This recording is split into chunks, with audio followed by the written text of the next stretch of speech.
Hey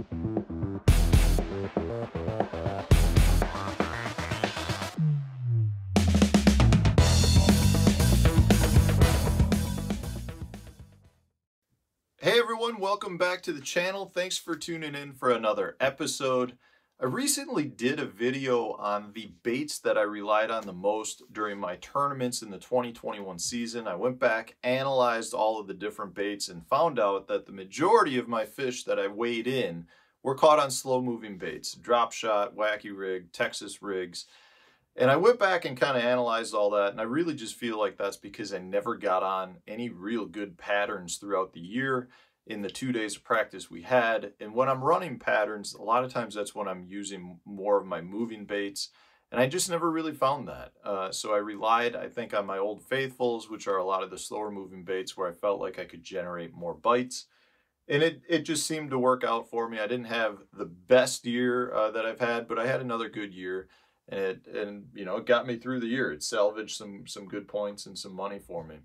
But after I did that video, I got a lot of questions from people about the gear that I was using, rod and reel, line type, and how I went about kind of choosing that and relying on it. So I figured I'd do another video to talk about the gear side of it and the rod and reel combos and the line that I used to get me through the 2021 season.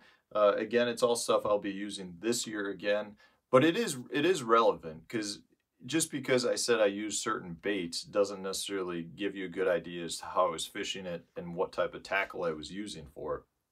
So that's what we're going to talk about today.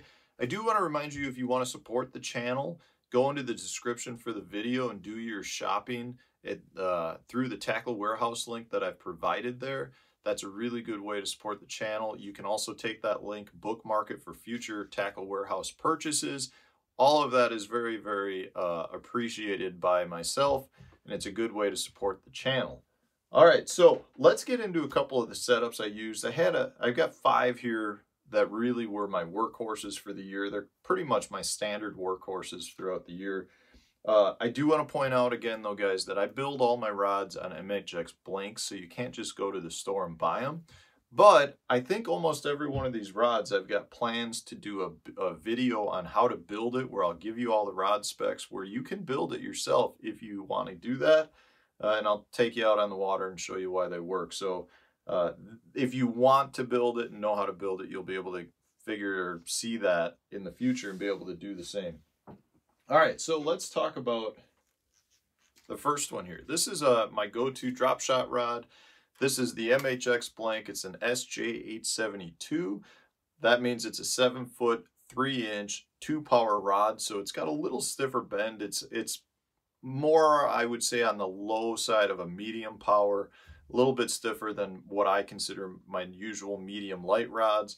But because it's a little longer, you're able to get, you know, good casting distance out of it. You can play fish really well. It's a fast action rod, so, you know, when you're drop shotting, you got fantastic feel. I do want to point out, I get a lot of questions about the thread colors that I choose to use. The thread colors are all coding for myself. So I know if I pick up a rod with the purple thread on it, it's going to be a drop shot rod. If I pick up one with blue thread, it's going to be one of my flipping and pitching rods. I mean, it's just one of those things where for me, it's all about efficiency in the boat. So when I reach down, I can quickly identify a color, pick that rod up, and I know that I'm going to have a certain bait tied to it. I get a lot of questions about that. So I had this SJ872 paired up with a Revo, an Garcia Revo Rocket 20, which to me is the best spinning reel for drop shotting because of the fact that it is the fastest gear ratio reel on the market, which means you pick up way more lines, way more length of line per reel turn than other traditional spinning reels. And the reason that that is important is because with drop shotting, a lot of times I'm either making long casts, working the bait for a very short distance, and then having to reel up, or I might be pitching to certain fish that I see on my graphs, and therefore I make a pitch, I want to reel up, make another pitch. That extra speed allows me to make more casts by the end of the day. So in a tournament situation, having the Revo Rocket is very important to me. I do want to point out, though, that it takes a little getting used to with either the rockets, whether it's the spinning reel or the bait casting reel, because the gear ratio is so high on it. It takes a little getting used to because there's so much more power per turn. And what I mean by that is I'll equate it to like riding a bicycle. If you get on a bike and it's in a high gear, it's harder to turn the wheel, right? So you start off in a lower gear, work your way up to a higher gear. Well, it's kind of the same here. When you start off with this reel, it almost feels stiffer, but that's because you're retrieving so much more line per reel turn that it's putting more tension on the rod is really what it's coming down to. So it's something to be cognizant of. But once you get used to it, it makes the world of difference if you're really making long casts or lots of casts, because you can just make that many more casts throughout the day. So from a spinning reel setup, I pretty much use 2 reels at the moment. I really like the Revo Rocket. That's the size 20, which is what I like. And then my other one is so this is my other setup here. You can see I've got a Ned tied on. This is what I'll use for like Ned rigs or wacky rigs. This is the same rod. It's the SJ871. So it's a 7'3" 1 power. So it's more of a medium light. This rod is kind of my standard workhorse across the board for the majority of my finesse fishing. I absolutely love it. So this is the SJ model. I think right now it's the NSJ 871 is the model. But again, it's just the same rod, a little bit lighter. I really like for wacky rigs. And then I pair it up here. This is the Abu Garcia Revo MG Extreme. Very high-end reel. It's the highest end reel that Abu Garcia makes in the spinning world. I'm fortunate enough to get to use them. I love the fact that it's a extremely smooth drag system. It just functions flawlessly. And to me, when you're talking about potentially catching really big fish, lots of big smallmouth, you just want a reel that functions well. Everything from drag to castability to the smoothness, it really just is. I have absolutely no complaints with it. So I'm very fortunate to be able to use them. It's just a fantastic reel. So that caught me a bunch of fish last year as well.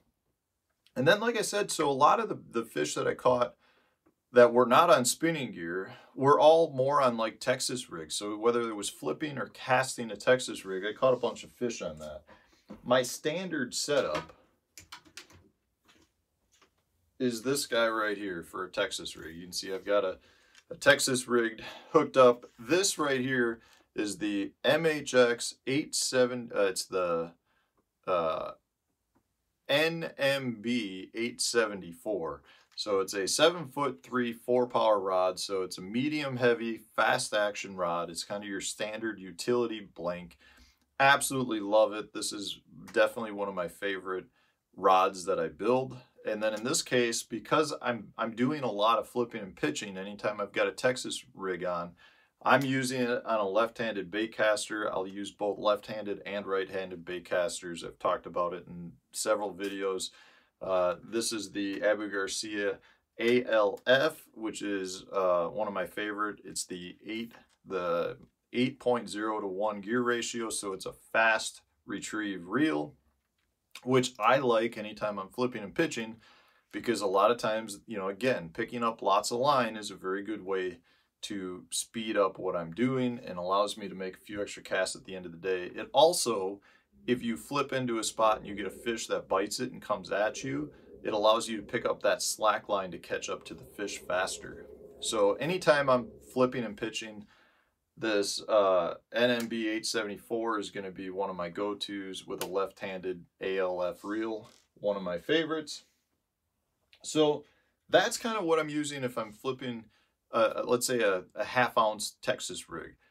If I'm down in Florida and I'm flipping a lightly weighted, say Berkeley General, which is a very popular thing to do down there, so I might have an 1/8 ounce weight.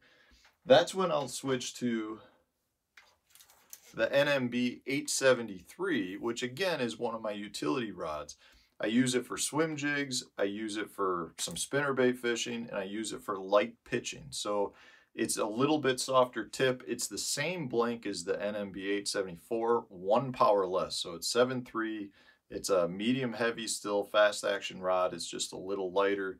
So I feel like I get better castability out of it, which is why I like it for swim jigs, but it's also really good for pitching light baits. So any, 1/8 ounce, anything up to, I'd say, a 1/4 ounce Texas rig is what I'll flip on this. If it's over a 1/4 ounce, then I'll go up 1 power to that 874 rod.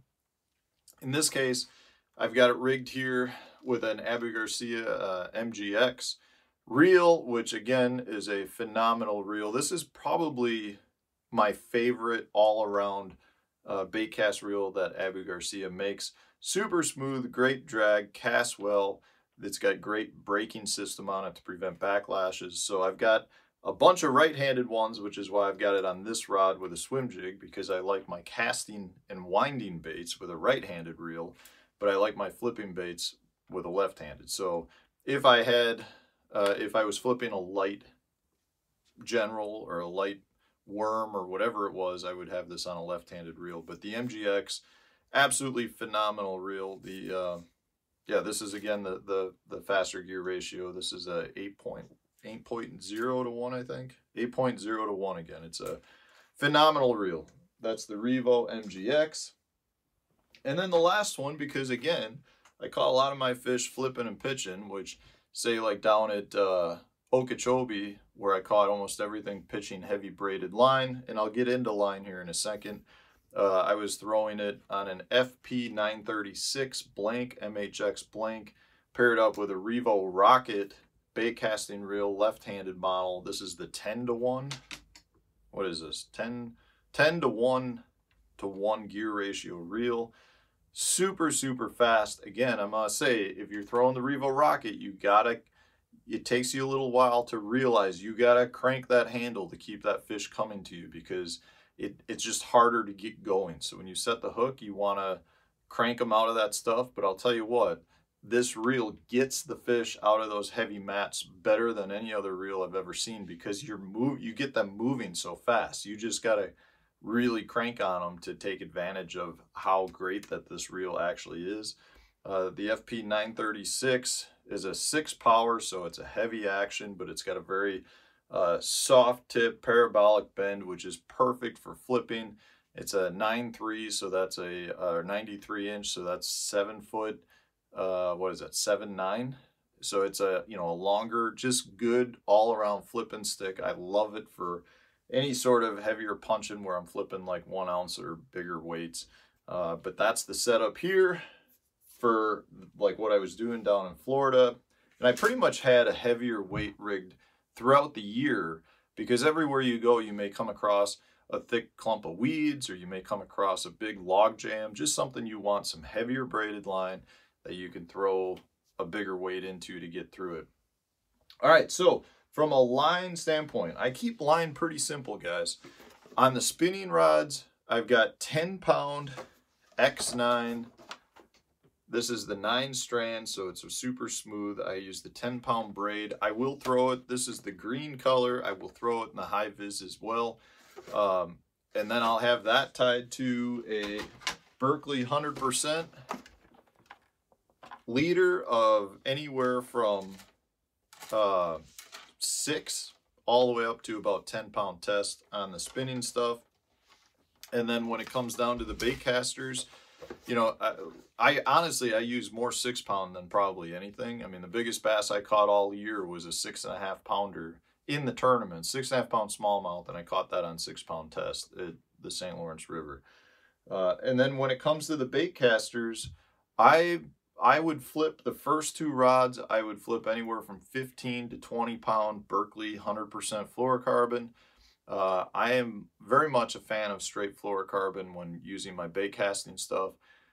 When it comes to the heavier flipping stuff, that's when I would have on the X5, Berkley X5 braid line in the 50 to 65 pound in a green color.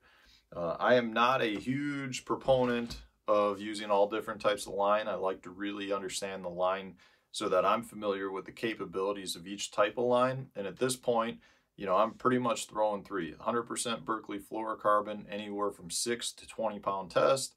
And then I'm throwing the X5 for my heavy flipping stuff, because that's a 5-strand carrier line. So it's a little bit better at coming through grass, and it's not quite as smooth though as the X9, which is why I use the X9 on my spinning reels. All right, guys, so that's the workhorse. I've got 20-some rods that I carry with me, but after last year, those were the rods that did the work for me. They're also my absolute favorite rods, so that's not surprising considering those are techniques that I feel very comfortable with. I am expecting next year to have a little bit different recap video where I've got more moving baits and different rods rigged, but hey, that's how it goes. We had a good year with it, and I can't complain. So guys, if you got any questions on those setups, throw them up in the comment section so that I can see them and respond to you. Try to respond to everything. Don't see everything, but try to get back to most of the questions. And stay tuned for tomorrow's video. Thanks for watching.